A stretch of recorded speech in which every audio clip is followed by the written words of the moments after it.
Vale, si sente. Everyone, my name is Rick Pizzoli. I'm the CEO of Salesforce Europe. Thanks for joining our session today on opportunities in Italy, on why you should scale your business in Italy. And here on the call, I have Stefano, our country manager for Italy. Proud to have you today on the show, Stefano. Hi, Erika. Nice to see you. Nice to be here with all the attendants. Fantastic. So we've been scaling business in Europe for over 20 years. Stefano has been leading our Italian engagements for about 10 years. It's been really an exciting road. So Stefano, why should somebody think about scaling business in Italy? Why should Italy be on the roadmap? Yeah, so there are several reasons to do that. So the first is that Italy anyway have 59 millions of people and is the third largest domestic market in Europe. So this represents a significant customer base, and we have also a GDP of over 2.5 trillion dollars, and this means that we are a country, one of the major economics country in Europe. This means too big to ignore for a company that want to grow across all the Europe. And there is another interesting point because we have a unique combination of strategic sectors. So this means from the advanced manufacturing, the industrial automation, but also luxury, fashion, design, food tech. So there are several unique reasons to be present in Italy. And last but not least, Italy is a market that is continuously growing. Yeah, people often think about Italy for their food, for their fashion, for their cars. Are those verticals, are they driving technology advances? Are they buying technology? Are they leveraging technology in their approach and their marketing efforts and in their products themselves? Absolutely, yes. In all those sectors, technology is one of the key part, and Italy is living a very good moment today. The level of company digitalization was lagged compared to the EU average, but today we are seeing a strong acceleration on that. So technology as cloud, cybersecurity, artificial intelligence, IoT, data analytics are growing at a double digit, driving by three principal points. One is the operational needs. So this is a real need that Italian company needs in every sector, from fashion, from luxury. So technology and digitalization is one of the biggest part of the game. A second point is the European regulatory pressure that is putting on all the Italian company pressure to be in line with the digitalization, with the new service that Europe can provide. And the last is the national recovery and resilience plans, that mean funds, especially in the public administration. So all the companies that have service for public administration today are absolutely very well perceived. Now that yes, it's the same in Spain and other markets. There's a lot of European money coming in for the whole digitalization process, but public institutions are famously hard to crack. So how does a company, if that's their positioning, how do they crack a market like the public sector? So regarding the public sector, you need to have two parts. One is the local market knowledge and knowledge of the public administration. So this means that having someone in Italy that introduce or explain how it works is much more easy for a foreign company. And the second point is the customer trust. So to build the customer trust, you need to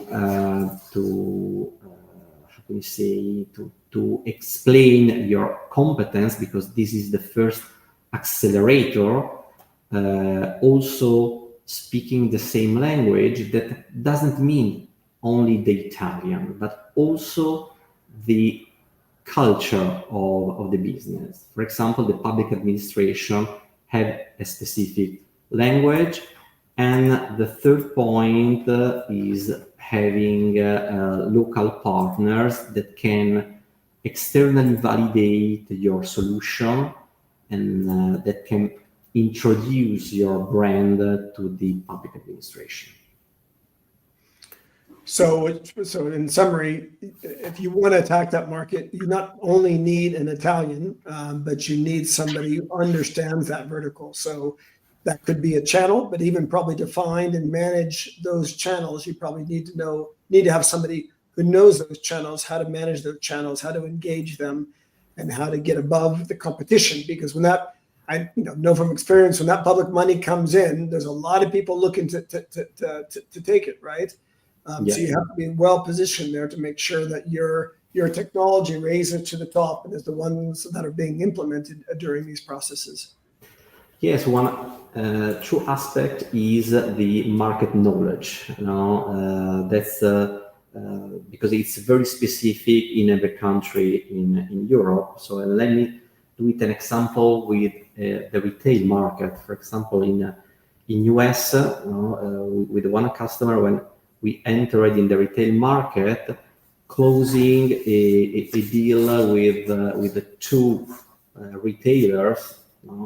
So Best Buy and Walmart, for example, you have a complete coverage of all the nation. In Italy, it's a little bit different. We have 5 retail chains that are present, and we have 300 small owners that are a part of those chains, and this is quite complex. So this is why you need someone that know the market, they know the rules, and know how to spend the energy to engage the market. Okay, so drilling on that, nobody's going to know 300 companies. So I guess you need somebody who understands the whole, in this conversation, distribution in retail sector.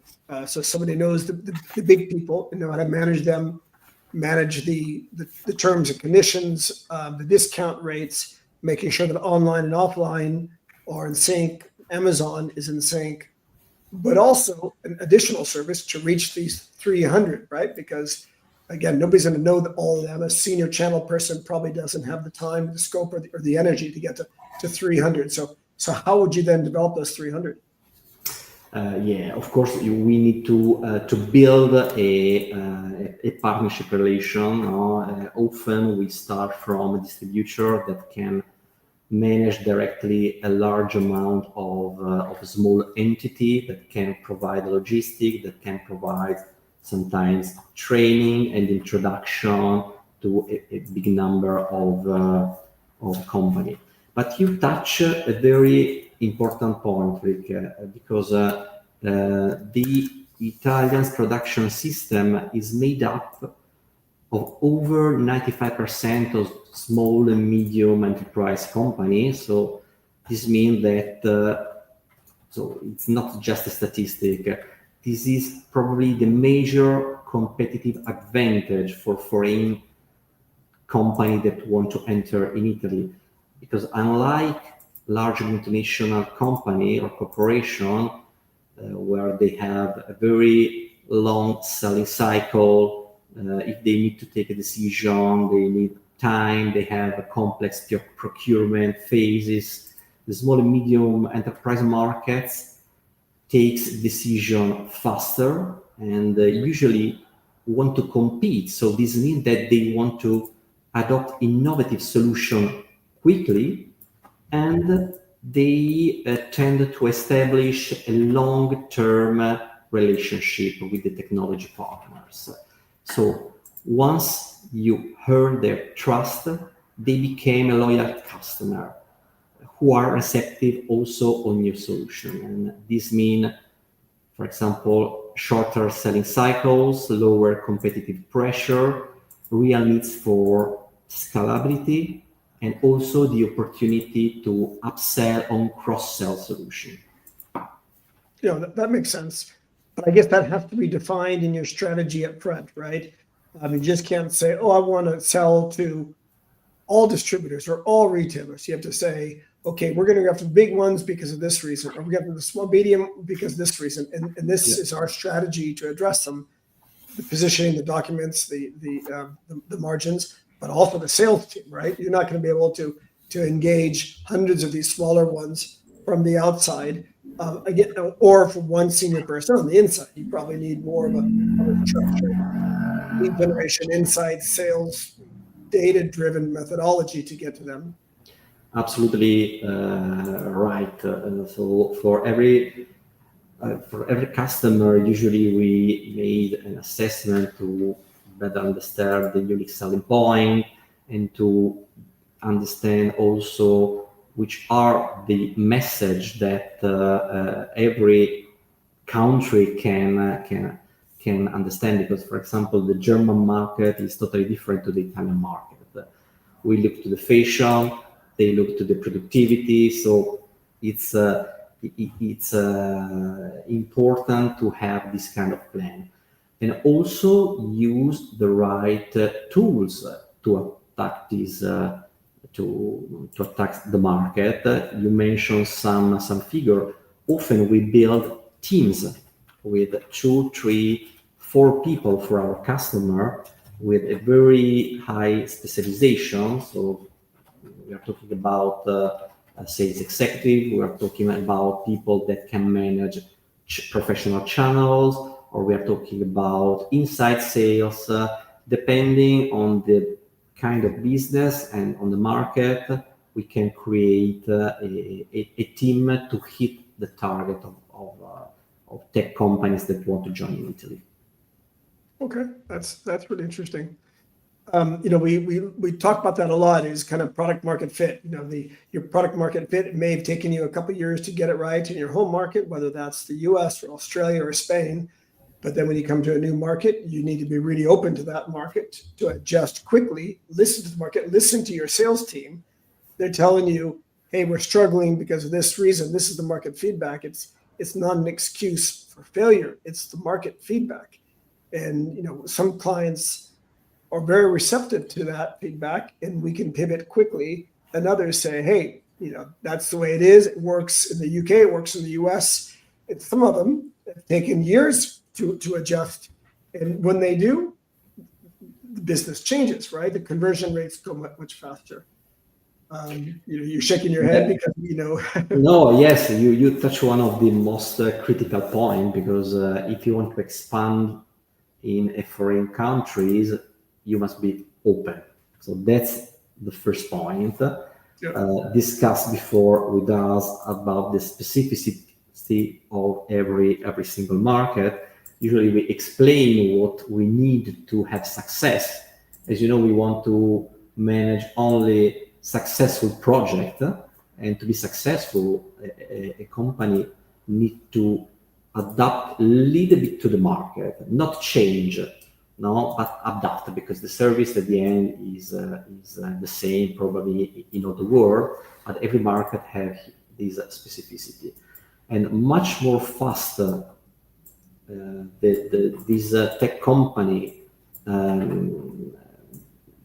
is in change or modify something, much more faster we can grow in the market, and they can establish a position to be leader in this market. So it's happened with some customer in the past that we follow for several years, and we do several adjustments. We provide a lots of indication, but initially they was on hold on their position.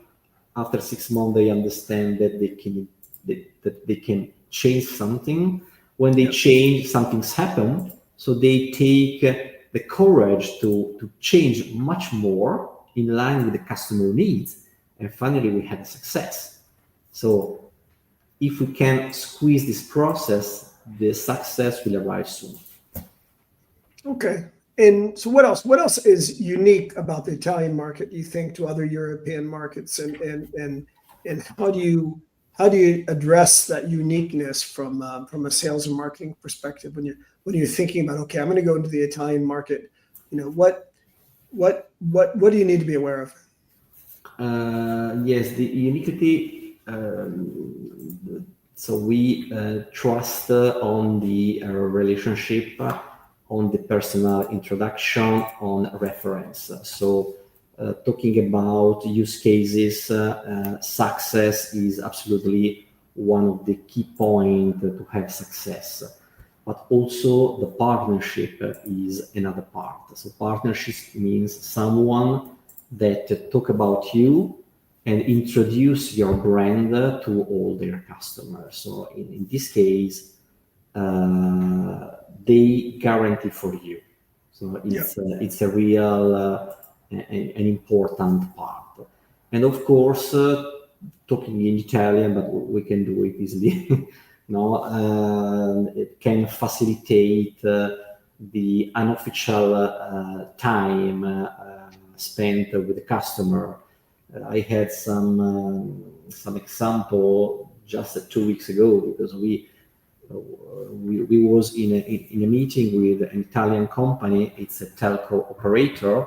Everybody in the room speak English, and with me, with other people that speak only English, we start an English meeting, and the customer was a little bit cold at the beginning, so questions was very stiff. Yeah, exactly. And suddenly someone say, okay, but can I ask something in Italian? Oh yes, go ahead, we can understand Italian. At that time, all the people in the room relaxed and say, oh yes, I need also this one. So the Italian communication start to become much more Italian. Yeah, it's interesting. It's not only the words, is it? It's everything. It's the body language, the facial expression. People, they might speak it, but maybe they're 100% comfortable in English, and it's harder to read that body language and understand. Are they receptive? Are they open? Or are they cold just because they're embarrassed in front of their colleagues that their English might not be as good as they'd like it to be? Exactly. And in this case, we talk about two kinds of language. So there is a business English, and there is a conversational English. So all the Italians know the business English. So this means that they can manage a discussion in English if they are talking about work. It's a little bit difficult to discuss about generic life if they are not practice of that. So in this case, they are much more comfortable if they are talking the local language. Yeah, that makes sense. So I had the opportunity to be with you, Stefano, a few weeks ago when we were mentoring at UniCredit Start Labs. We met with a dozen or so really interesting companies. I think there were 60 or so really innovative startups coming through the year-long program. What kind of innovation do you see coming from Italy, and where could that be maybe an opportunity for other companies to collaborate with these companies?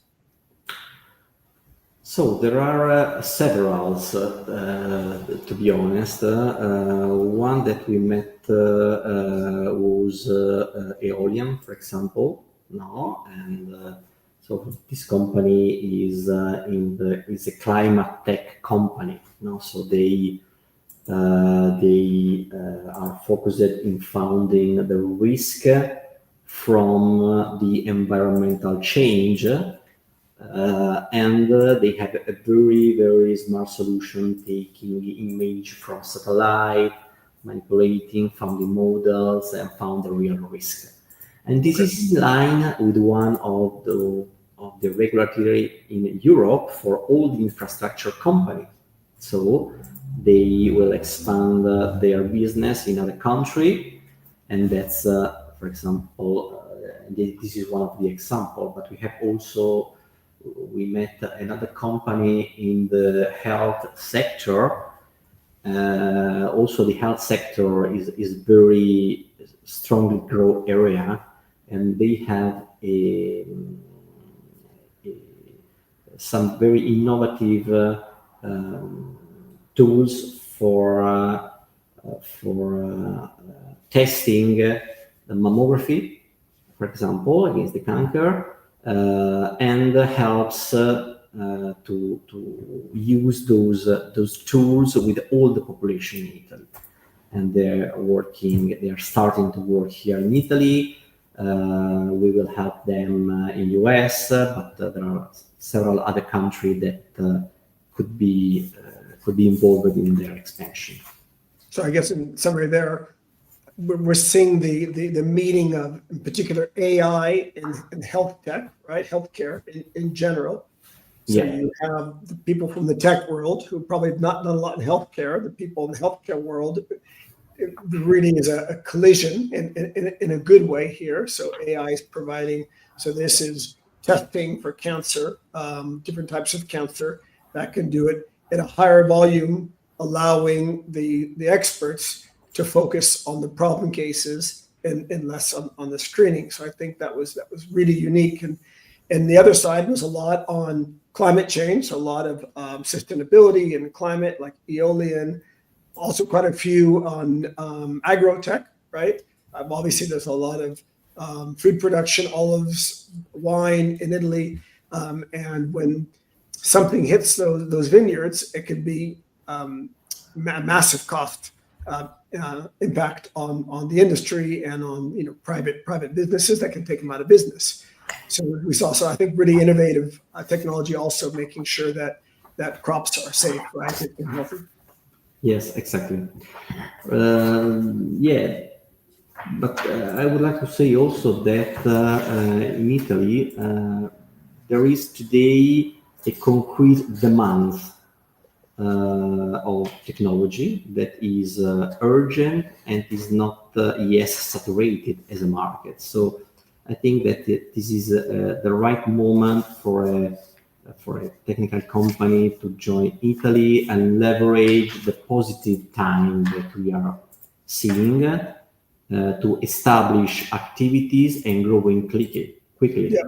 I think that's it's a really good point because pre-Brexit, everybody was looking to the UK first, and many people still look to the UK first, which is great. It's English friendly. It's a great landing pad for American companies, Australian companies, European companies land there first, expand to the rest of Europe, expand to the US, and that's great. English are very open to new technology, but it also makes for a very crowded market, right? So everybody's there. Your competition is probably there. So they look, okay, where else? France or Germany, next two big economies, but they're also very complex markets to get into. They all have their nuances, and language, like Italy, is super important.